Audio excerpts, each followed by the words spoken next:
Chapter 1. It's all a dream. Dreams, ambitions, everyone has them. Some people dream of scoring a penalty in the World Cup final. Others want to travel around the world. Ellie Stevenson dreams of being a singer. Ellie is a normal 17-year-old girl. She lives in a quiet village in the beautiful Yorkshire Dales. She goes to school, has a part-time job in her dad's shop, and enjoys spending time with her best friends, Cassie and Sky. This is the story of Ellie and how dreams sometimes do come true. Pencils down, please. I quickly try to finish writing one last sentence, but Miss Jones sees me. Ellie Stevenson, the exam is over. Please, miss, another 30 seconds. 5, she says, and takes my paper. There's nothing I can do now. I hate biology. I want to be a singer. I wanted to study music at A-level. You can't study music, said Dad when I told him at the start of 6th form in September last year. If you want a good career, you need to study science. He's right. The sciences are important. Ellie agreed, Sky. I'm going to study chemistry, biology, physics, and maths. Boring. Why don't you study French like me? Suggested Cassie, my other best friend. Mr. Lake, the French teacher, is gorgeous. I never told anyone about my dream after that. Now here I am, trying not to fall asleep as Miss Jones finishes collecting the answer papers. After the biology exam, I start to yawn. I stayed up studying all night. I'm really tired. I close my eyes. I only want to rest for a minute, but soon I'm not in the exam room. I'm on stage in front of thousands of fans, my fans. They are shouting my name. I start to play the guitar, and they all cheer. They sing the words to my latest hit. Ellie, Ellie! Miss Jones's angry voice wakes me up. Sorry, I mumble. It's time to go home, she says, shaking her head. I'm the only person left in the room. Everyone else is already gone. I was dreaming again. I feel stupid as I pick up my bag and walk towards the exit. Outside, it's raining. It's spring, but the sky is gray and miserable. It seems like it will rain forever, and I haven't got an umbrella. Ellie! Ellie! Wait for me! I turn around and see Sky running towards me. The only thing I can see is her wild, black, curly hair. The rest of her is hidden behind a pile of library books. Sky is one of my best friends, but she is the last person you want to see after an exam. You know the type. When Sky gets a B, she's disappointed. That was so difficult, she starts to say, then asks me what I answered for question 4. That's when my mobile rings. It's Cassie, I say, glad of the interruption. Can you come to my dad's stables? She asks. She doesn't say hello or ask how I am. Typical Cassie. I have to work in my dad's shop this evening. I have to start at 4:30 and it's already 4. Don't worry about that. I've got something much more important to talk to you about. Meet me at the stables in 5 minutes, and bring Sky with you. But, I start to say, but she's already hung up. When we get to the stables, Cassie is busy riding one of the horses. She looks elegant in her riding clothes. Her makeup and nails, as usual, are perfect. She finishes one final lap and then climbs down from her handsome black horse. Good. You're here. Now, I've got a surprise for you both. You know, my dad asked me what I wanted for a present after studying hard for the exams at the end of the first year. Sky starts to laugh. Cassie has never studied for an exam in her life. Everyone knows that. Everyone except Cassie's dad. Well, here it is. What do you think? She gives us each a piece of paper with a smile. Tickets? There is silence as we read. Glastonbury Festival? No, it can't be. I read it again just to be sure. Glastonbury. I can't believe it. I've always wanted to go to Glastonbury. Tickets for Glastonbury are really expensive, says Sky. I can't afford tickets for Glastonbury. Don't worry about that. They're a present from me, well, from my dad. He's got to go away on a business trip. He's going to see some new horses in Saudi Arabia. I think he feels guilty leaving me for a month. For a moment, she looks sad. Her dad is always going away and leaving her at home with the housekeeper. Suddenly, I have a horrible thought. Dad, he'll never let me go. The Glastonbury Festival lasts 3 days. Chapter 1. Dad worries. Dad worries if I go out for more than 3 hours.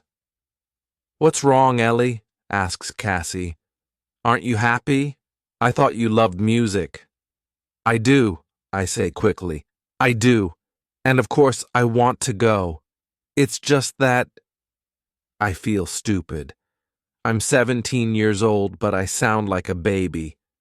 I just don't know how I'm going to persuade my dad to let me go. That's a shame, Ellie, says Cassie. You see, on MTV this afternoon, they said that another group is going to perform too. But if you don't want to see Murphy play live... Murphy? I ask, my voice shaking. My heart starts to beat loudly. That's what I said. Murphy, the sexiest, most gorgeous man alive. But if you don't want to upset your dad... She tries to take the ticket back. No! I shout, quickly pulling the ticket away from her. I'll be there. Cook him a nice dinner, suggests Cassie. Work extra hours in the shop, suggests Sky. The shop! I suddenly remember and quickly look at my watch. 4:35. What is it? Asks Cassie. The shop, I say, running towards the door. I'm late for work. I can hear Cassie and Sky laughing as I run out of the stables and into the cold rain. But I don't care, and soon I am laughing too. I'm going to see Murphy. Chapter 2. Lying to Dad. Have you told your dad about Glastonbury yet? Asks Cassie a few weeks later. We are walking Sky's pet dogs through the countryside of the Yorkshire Dales. I love living here. We let the dogs off their leads, and they run and start to play in the fields. I feel that nothing could spoil this perfect moment. But then Cassie reminds me that I haven't told Dad about the festival. It's difficult to find the right moment, I try to explain. Cassie looks at me, and I know she doesn't believe me. Honestly, the shop's always busy, and then he was angry with me for failing that biology exam. We put down our blanket. Cassie lies down and starts to read a fashion magazine. Sky takes a chemistry book from her rucksack and starts to study. I lie down too. I thought Cassie was happy with my explanation, but soon she asks, "Why don't you speak to Liz? Your stepmother's always trying to make you happy." If you ask her, she'll definitely say yes. Then your dad can't say no. She lies back happily in the sun, but it doesn't seem right. I like Liz. I don't want to cause an argument between her and Dad. When we say goodbye, Cassie says, "Promise me you'll tell him." "I will," I say. "Tonight." "Tonight," I answer, but I don't sound very sure. When I get back, the shop is quiet. Dad is singing his favorite Elvis song, and I realize this is the perfect moment. "Hello, love," he says with a smile. He is busy stacking shelves, but he stops to kiss me on the cheek. "How was your day?" "Fine," I say, but I don't look at him. I feel guilty already. "Dad?" For a moment, I don't speak. Dad hates lies. But then I think of Murphy. "You know the final exams are in June? You know those big exams at the end of the first year of sixth form?" "Yes, of course I do." "So, well, Cassie has suggested that we have a party after the exams, the last weekend in June, at her place. You know, to celebrate. Cassie's dad says that it's okay for me and Sky to sleep. What else can I think of to say? How can I continue? Then we can spend the next day planning what to study in the summer holidays. Make a study plan for all of us. That way, we'll all be really prepared for the next school year. Then we'll spend another night there, and then I'll come back. I can't think of anything else to say. Dad looks at me in a strange way. Surely he knows I'm lying. "A party? So you're sure you're going to pass next time?" "Of course she's going to pass, and she'll deserve a party afterward," says Liz, coming out of the storeroom with a large box. She has curly red hair, bright pink lipstick, and even brighter earrings. She wears so many bracelets that they jingle when she walks. "I'm still not sure," says Dad. "Who's going to this party apart from you, Sky and Cassie?" "Oh, just the boys and girls in the class. We'll probably have a barbecue in the garden, then listen to music and dance. It's going to be so good to relax after all that studying." "She's right, Bill." Liz smiles at Dad, and he starts smiling too. "No problem, Ellie," he says, "but I hope you're going to study hard for the exams." I jump up and hug him. "Thanks, Dad." I kiss him on both cheeks. "Just make sure you pass the next biology exam." With studying and preparing for Glastonbury, the next month passed quickly. Sky learned how to build a tent, I bought my train ticket, and Cassie bought 10 different tops for our weekend. Everything was perfect. That is, until early one Friday evening in May. I was in the storeroom putting away boxes after a delivery when I heard Dad say a name I know well. "Hello, Steve. I haven't seen you for a long time," says Dad. Steve. Steve. It's Cassie's dad. What's he doing here? He never comes into the shop. I quickly start to climb down the ladder, but in my hurry, I miss the last step and fall onto a pile of boxes. My ankle hurts, but there's no time to think about that now.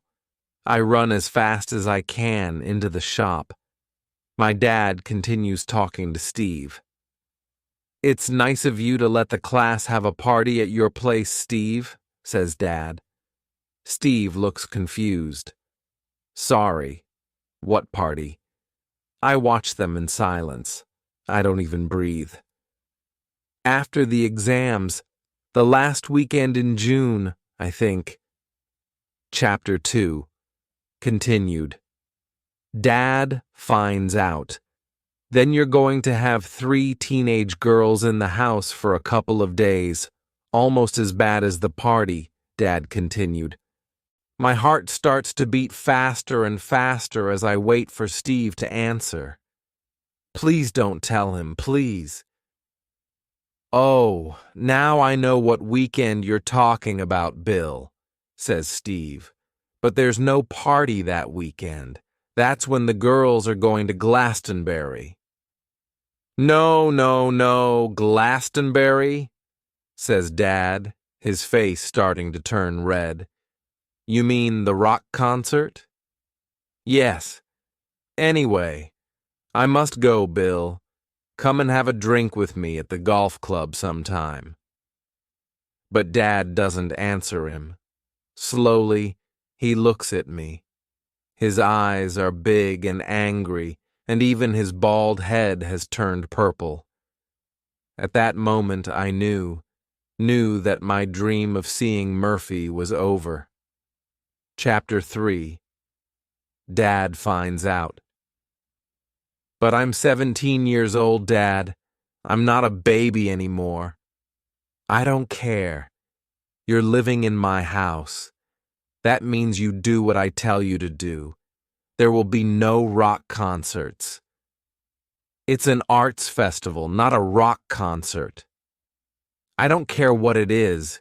You're not going. You lied to me, Ellie. He turns to Liz. A party? A day with her friends, making a study plan? I was so stupid to believe all of that. I'm sure you went to concerts when you were my age. That was different. Things were different then, says Dad. Can't you talk to him? I ask Liz, but she shakes her head. I'm sorry, Ellie. She tries to put her arm around me, but I don't let her. Leave me alone, I shout, pushing her arm away. I'll never forgive you both for this. Never. I run up the stairs and throw myself onto my bed. It's not fair. Everyone else's parents let them go to concerts. Why can't mine? I pick up my mobile phone and try to call Cassie, but I have no credit left. I throw my phone onto the bed just as Liz knocks on my door. Ellie, dinner's ready. I'm not hungry. You've got to eat, Ellie. Leave me alone. I don't want anything, I shout. How can I eat ever again? Seeing Murphy was going to be the best day of my life. Half an hour later, she's back. This time, she comes in before I can stop her. I close my eyes, hoping she'll think I'm asleep. I made you a sandwich. She sits on my bed and touches my arm gently. I brought you a magazine, too. There's an article on that singer you like, Murphy, isn't it? I don't want your stupid magazine. I was going to see Murphy live at Glastonbury, not that you can understand. I pick up the magazine and throw it across the room. It hits the photo of her and Dad's wedding. It falls to the floor and breaks. Liz gets up and slowly starts to pick up the pieces of broken glass. I tell myself that it's their fault. I'm angry because Dad won't let me go to Glastonbury, because he thinks I'm 7, not 17. But I still feel horrible as I watch Liz leave my room. She looks sad, and there are tears in her eyes. When she is gone, I pick up the magazine. On the cover, there is a photo of Murphy. The thought of missing Glastonbury makes my stomach hurt, but I still look through the magazine. When I get to the article on Murphy, more tears fill my eyes. But then I read something that makes me stop crying. Do you want to meet Murphy? Would you like to go to Glastonbury, tour backstage, and meet the star himself? We are going to make one lucky reader's dream come true. If you can sing, then we want to hear from you. To enter, just send us a tape of you singing your favorite Murphy song to Music Now. Send us your entries by May 10th. But May... Oh no, that's Monday. Today's Friday. If I want to enter, I must send my entry tomorrow morning. Suddenly, my anger disappears. I feel excited. I know that thousands of people will enter the competition and that I don't have much time to prepare, but could I be the one? Dreams come true for some people. Sometimes, don't they? First, I have to decide which song to sing. I pick up my MP3 player and finally choose a romantic song. I listen to it twice, but I know that it's the right one. I close my eyes and listen to the words. I forget about Dad and the sadness in Liz's eyes when she picked up the broken photo. I forget about school and the homework I still haven't done. I take a deep breath and press record on my CD player. I pick up the microphone and start to sing. When I stop 5 minutes later, I know that I can't do any better. All I have to do now is wait. Chapter 4. Continued. Are you waiting for something important? Can you check, please? I insist, but his bag is almost empty, and I can see there's nothing there for me. Maybe they will phone instead. Yes, that's it. While I'm out here, the phone is ringing, and Dad can't answer it because he's busy. I run back into the shop, but there are no customers. The shop is empty, and the phone isn't ringing. Dad is doing a crossword, and Liz is painting her nails. Has anyone phoned, Dad? I ask, out of breath. No, he says. I look at the clock. 10:55. There's still time. I wait and wait. Lunchtime passes, but still, there's no news. I watch the clock, and the minutes go by so slowly. But still, the telephone doesn't ring. And then it is 5 o'clock, and I know that my dream is over. I didn't win. I feel stupid for believing, even for a second, that I could win. Ellie? Ellie? Dad's voice makes me look up. What is wrong with you today? All you've done is look at the clock and be miserable. Peter isn't feeling very well. I need you to deliver the evening newspapers. I don't like delivering newspapers, but I pick up the bag and walk out of the door. My dream is over, broken like the picture of Dad's wedding. I want to be alone. When I get back, it is late. I wanted to talk to Liz, but she has already left for her Italian class. I can't talk to Dad. He didn't even know about the competition. And anyway, he's asleep in front of the television, the unfinished crossword on his knee. I suddenly feel very tired, so I go upstairs to bed. I don't go into the kitchen, so I don't see the note on the door of the fridge. There's a folded piece of paper on my bed, but I don't even open it. I'm so tired and unhappy that I throw it angrily into a corner and get into bed. I go to sleep, crying. Chapter 5. Ellie's adventure begins. Ellie! Liz shouts, knocking loudly on my bedroom door. Wake up! You're going to be late! I pull the bed covers over my head. What does she want? It's only 6 o'clock. Last night, I decided that I was going to stay in bed all day today. There's no school, and I don't have to work in the shop. I don't have anything to do all day, not like Cassie and Sky, who will be at the train station by now, excited about Glastonbury, the bands they are going to see, and the fun they are going to have. Maybe Dad was right. Becoming a singer was just a dream. I pull the bed covers over my head more, and I'm about to go back to sleep when Liz knocks on my door again, louder this time. Ellie, you'll miss your train if you're not careful. What train? You need to pack your bag and you must eat a good breakfast. It's a long way to Glastonbury.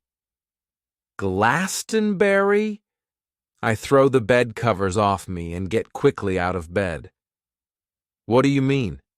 What train? What about Glastonbury? Didn't you read my note? She asks when I open my bedroom door. Oh, Ellie, we're so proud of you. She gives me a big hug. Will you please tell me what's going on? You won. I told you. I said you were going to win. Slowly, I start to understand what she is saying, and my legs begin to shake. Just after you went out with the papers, there was a phone call from Music Now's editor. Your dad answered the phone. He was shocked at first, of course. He didn't know about the competition. But when he heard that they chose you, that you were the best. She takes a deep breath. You're going to Glastonbury. You won, Ellie. You won. For a moment, I just stand in silence. I'm dreaming. This can't be true. I won, I won, I won. And then we are both laughing and hugging. When we finally stop, Dad is standing in front of me. He isn't smiling. He looks very serious, and for a terrible moment, I don't think he'll let me go. What did they say, Dad? You have to get the 8:02 train to London. You'll meet the journalist who is going with you. His name's Mike Peters. And then you'll get the train to Glastonbury together. I'm still not happy about you going to London on your own. I'll be fine. What about this journalist? I don't know who he is. He could be a serial killer. Oh, Bill, laughs Liz, giving him a hug. Ellie's a big girl now, and I'm sure she'll phone to let us know she's okay, won't you, Ellie? Of course I will. See? There's nothing to worry about. Humph, says Dad, but this time he says it with a small smile. Now hurry up. You need to have a shower and pack your rucksack. I'll make breakfast. Don't just stand there, Bill. Find the camera. Ellie will want to take lots of photos. I can't wait to tell Cassie and Sky, but I don't have time to do that now. I don't want to miss the train, and I still have to get ready. What shall I wear? My hands are shaking as I pull out tops and jeans from my wardrobe. Nothing seems right. Not for meeting Murphy. Meeting Murphy. I still can't believe it. An hour later, we are standing on the platform at the train station, waiting for the train to arrive. And you packed something warm, didn't you? Asks Dad. Yes, Dad. I'm so excited. Even his worrying can't stop me from smiling. And you'll phone as soon as you get there? He continues, as the train slows to a stop in front of us. When I look at Dad again, there are tears in his eyes, but he looks very proud. I give him a quick hug. Thanks, Dad, I whisper in his ear. Then I get on the train. My adventure is just beginning. Glastonbury. When I get off the train 2 hours later, Mike is waiting for me. He is wearing jeans and a white t-shirt. He doesn't look like a journalist. He looks more like a student, and at first, I feel very nervous. But then he smiles and shakes my hand. Hi, you must be Ellie. he says. Hello. I try to sound mature and confident, but I can feel my cheeks starting to turn red. Come on, our train will be leaving in 10 minutes. We walk to platform 4 in silence where our train is waiting. Here we are, says Mike. He gives our tickets to a smart ticket collector. Welcome on board, sir. He turns to me and smiles. Miss, we are traveling first class. We sit down in our big, comfortable seats. You'll need this, says Mike, and he passes me a press badge. For a while, I just look at it. It says, Ellie Stevenson, Music Now. Maybe I am still asleep. In a minute, Liz will come in and wake me up. Ellie, we're going to be really busy. I have interviews to do and photos to take for the magazine. With that pass, you can go everywhere, even backstage.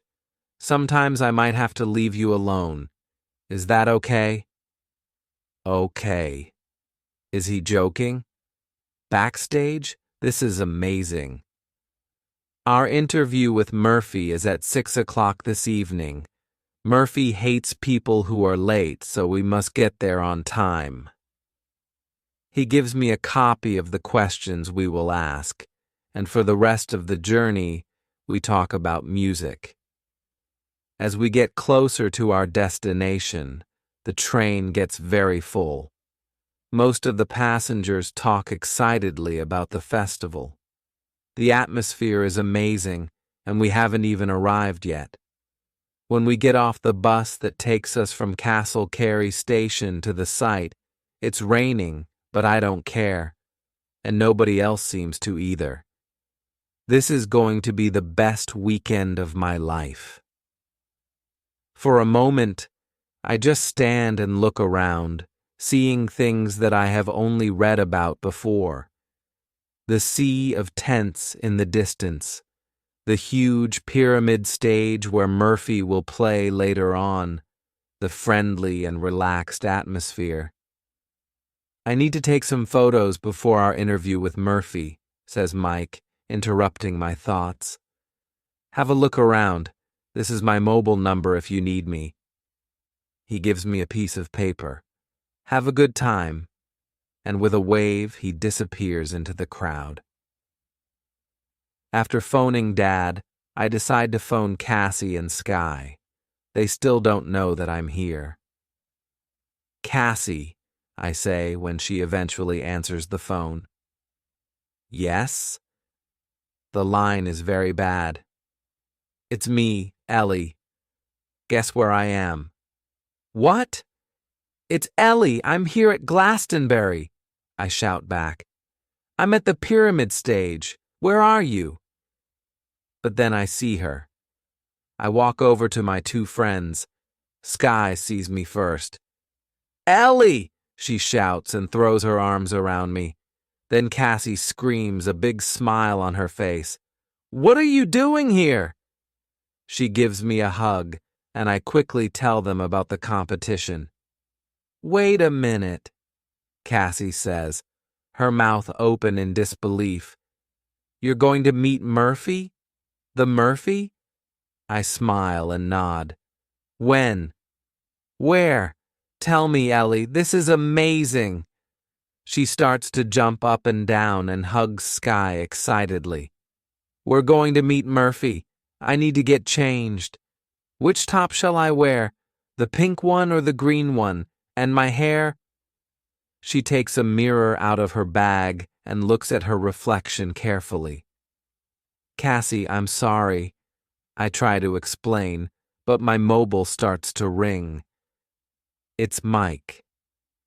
Ellie, I've got the chance to interview Chris Martin from Coldplay, but he's only available at 6 p.m. That's when we're interviewing Murphy.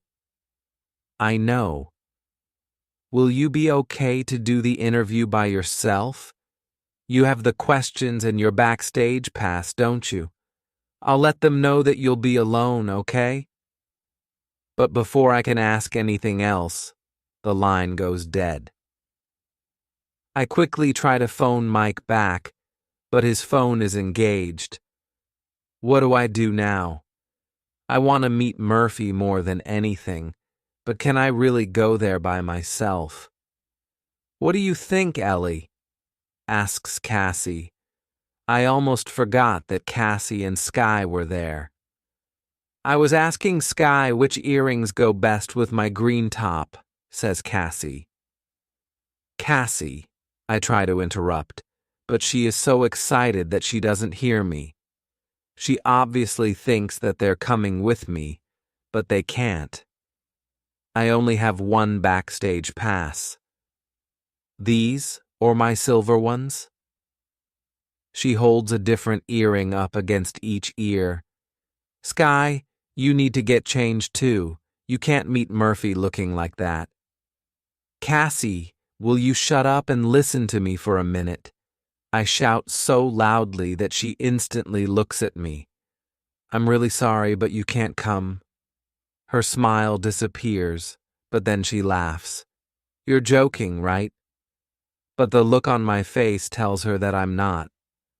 I'm not. What do you mean we can't come? We're your best friends. Of course we can come with you. I'm really sorry. Suddenly her eyes fill with anger. She doesn't look pretty anymore. That's okay, Ellie. We understand, says Sky quietly. She looks disappointed too, but she gives me a small smile to show that she isn't angry. No, it's not, shouts Cassie. Don't you remember who got you a ticket back in March? Cassie, please don't be like that, I say. You know I'd love you to come too. Well then, either we come with you and meet Murphy or... She holds her hands up in the air. Our friendship is over. Chapter 7. The dream is over. I'm sorry. I look at Cassie and then at Sky.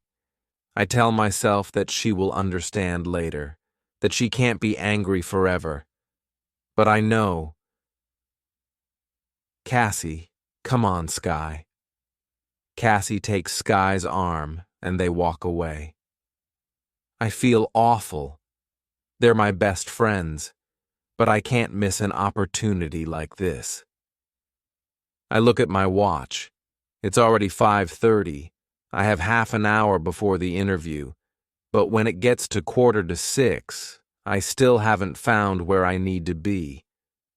Mike said that we were to interview Murphy in his van, but there are so many, and they all look the same. Feeling desperate, I try to phone Mike again, but his mobile is switched off. I quickly look at my watch, 6:15. I remember what Mike said. Murphy hates people who are late. Why did I have that stupid argument with Cassie? Why didn't I phone her after the interview? Just when I thought I was never going to find where I needed to be, I see one of Murphy's musicians coming out of one of the vans. I start to run, but then a big strong arm stops me. You can't come back here, a loud voice says. I look up at the tallest man I have ever seen. He is dressed in black from head to toe. A label on his chest says, Security. It's okay, I say, trying to catch my breath. I'm here to interview Murphy for Music Now magazine. Murphy isn't giving any more interviews today, he says. But I've got my pass. Look, I hold it up to show him. He checks my name against a list he has. You're late. Your interview was at 6. I know. Murphy hates it when people are late. I know, I interrupt. But please, you have to let me see him. But it's no good. He crosses his arms across his huge chest and stares down at me. And I know he won't change his mind. What am I going to do now? How can I tell Mike that I missed interviewing Murphy because I was arguing with my best friend? I stand there for a moment, and my eyes start to fill with tears. I don't want the security guard to see me cry, so I turn to walk away. Just when I think things can't get any worse, I see Mike coming towards me. Before I can explain what has happened, he says, "I've just spoken to another journalist. Chris, the singer Murphy was going to sing a duet with, hasn't arrived. He's really angry and has refused to give any interviews. People are saying that he might not even sing tonight. He's so angry." So that means no one, I mean no one at all, has interviewed him today. "Exactly," says Mike. "Phew. That's a relief," I say quietly. I'm relieved that it wasn't my fault, but I really wanted to meet Murphy. I've lied to my dad, and my best friends will probably never speak to me again.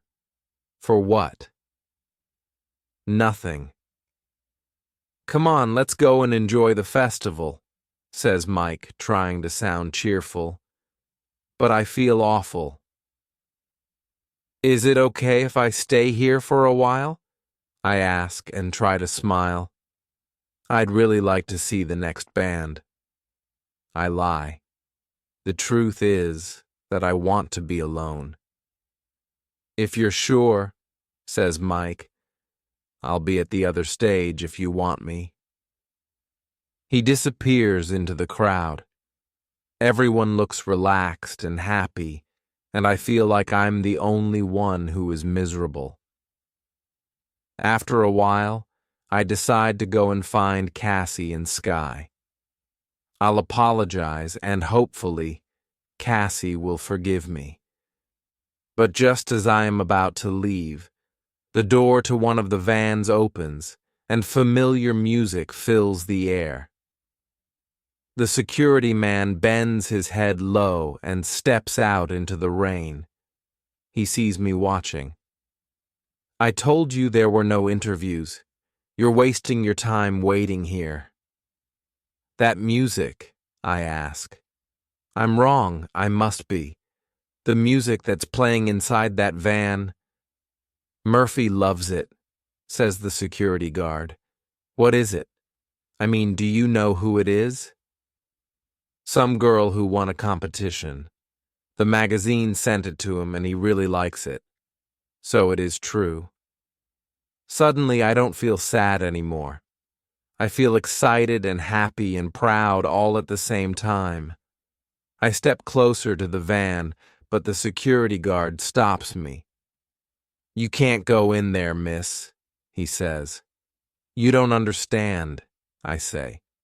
"That's me. That's my song." Chapter 8. The Dream is Just Beginning. "What did you say your name was?" asks the security guard. "Ellie. Ellie Stevenson. I won the competition. I have to make him believe me. For a moment. He doesn't. "Move." He looks like he's thinking about what to do, but then he says, "Wait there a minute," and he disappears into the van. After what feels like a year, he eventually comes out. "The boss wants to see you," he says, holding the door open. Murphy wants to see me. Murphy wants to see me. "What are you waiting for?" he says when I don't move. My heart is beating fast, and my hands are sweating. I quickly wipe them on my jeans and slowly climb the steps into the van. When I get inside, Murphy is sitting on a sofa, his guitar on his knee. His green eyes are even greener than they look in magazines. When he looks at me and smiles, I think I will faint. Somehow I don't. A miracle. "Ellie, right?" I nod. I always hated my name, but the way he says it, it sounds so nice. I really like your voice. Wow, he really likes my voice. I, I'm really pleased. I mean, that's great, I stammer, feeling my cheeks starting to turn red. Why do they always do that? Murphy looks up at me and smiles, one of his famous big smiles. Do you know the words to tonight? Tonight? Yes. I can't talk properly anymore. What is happening to me? He picks up his guitar and starts to play. He wants me to sing with him. Now calm down, Ellie. Take a big, deep breath, I tell myself. Imagine that I'm at home, in my bedroom, alone. I am not in the van of my favorite singer, backstage at Glastonbury. Those gorgeous green eyes are not looking at me. I close my eyes and take a deep breath. I'm nervous, but soon I'm in a world where only music exists. There is nothing else. I start to sing, and only when the song is over do I open my eyes, instantly embarrassed once more. Terry! Murphy shouts, and the security man appears. Yes, boss? I've changed my mind. Murphy stands up, takes my hand, and leads me outside. Call the band. I'm going on stage, and Ellie's coming with me. What? I can't. There are thousands of people out there. But Murphy doesn't look worried. He holds my hand tighter as we follow the security man toward the pyramid stage. When we get there, Murphy's band is waiting. As they start playing, I turn to Murphy. I have to make him understand that I can't do this. But before I can find the words, they call us onto the stage. The crowd cheers. Everything is so much bigger and louder than I ever imagined. My heart begins to beat faster than ever, and I'm sure that I'm going to faint. But then, the crowd is in front of me. When they see Murphy, the audience goes wild. Good evening, Glastonbury. Are you having a good time? A bigger cheer. I'd like to introduce you to a special friend of mine, a young woman who has an amazing voice and an amazing talent. I want you to make her feel welcome tonight. Everyone, this is Ellie. He turns to me and smiles, and I feel like I'm going to faint. But then the crowd starts to shout, Ellie! Ellie! Ellie! Just like in my dream. Then the band starts to play. Murphy takes my hand in his. At first, my voice shakes with emotion, but then I close my eyes, feel Murphy's touch, and the crowd sings with us. It feels incredible. Now that it has started, I don't want this moment to end. When I open my eyes and look at the crowd, at the front, I can see two faces I know. Cassie and Sky are there. They are both smiling proudly, and I know that everything is going to be okay. After a final applause, I leave the stage, and Murphy continues with his performance. I watch him from the side with Terry, the security guard. When he finishes, I turn to leave, but then I feel a hand on my shoulder. Ellie, where are you going? Murphy says, his eyes shining with the magic of performing. Thanks for letting me sing with you. I'll never forget it. Please don't go yet. His voice is quiet and soft. I'd really like you to stay, he whispers, taking my hand. And when I look into his green eyes, I know that dreams sometimes do come true. But maybe mine was just beginning.